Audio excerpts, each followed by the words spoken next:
হুজুর বিয়ে করলেও দোষ, হুজুর বিয়ে করে না এটাও দোষ, হুজুর দেখতে সুন্দর এটাও দোষ, হুজুর দেখতে বেশি স্মার্ট না এটাও দোষ, হুজুর খায় কম খাইতে পারে না দোষ, হুজুর খায় বেশি এটাও। অনেকে বলে হুজুর আপনি বেশি ইংরেজি বলেন এটা আপনার দোষ।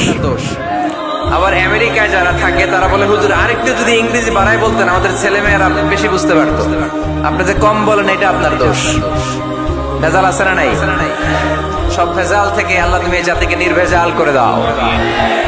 আর অল্প কয়েক মিনিট ডিস্টার্ব করো না। তো আল্লাহ তিন ভাবে আমাদের দোয়া কবুল করে। পদ্ধতি নাম্বার 1, চাওয়া মাত্রই দিয়ে দেয়, বলে হ্যাঁ দিব তো দিয়ে দেয়, আমরা খুশি। পদ্ধতি নাম্বার 2, আমরা চাই আল্লাহ এটা দাও, আল্লাহ তখনও বলে ইয়েস দেব, কারণ না বলে ফিরিয়ে দিতে আল্লাহ জানেন দেব, তবে সাথে সাথে দেন না, লেটার অন, দেরি করে। কখন দিলে আমার জন্য ভালো, এটা আমার চেয়েও ভালো জানে কে, দেরি করে দেয়। পদ্ধতি নাম্বার 3, আমি চাইলাম আল্লাহ এটা দাও, আল্লাহ বলে ইয়েস দেব, সাথে সাথে দেয় না, দেরি করেও দেয় না। এটা কিয়ামতের ময়দানের জন্য তিনি রেখে দেয়, যাতে ওই দিন বিপদের কালে এই দোয়ার বদৌলতে তিনি আমাদেরকে বাঁচিয়ে দিতে পারে। তাহলে যে এত এত দোয়া করি লাভ আছে না নাই? হয় সাথে সাথেই কবুল, নয় কিছু সময় দেরি করে কবুল, তা না হলে আখেরাতের অ্যাকাউন্টে আমাদের জন্য ব্যালেন্সে রেখে দিয়েছে কে?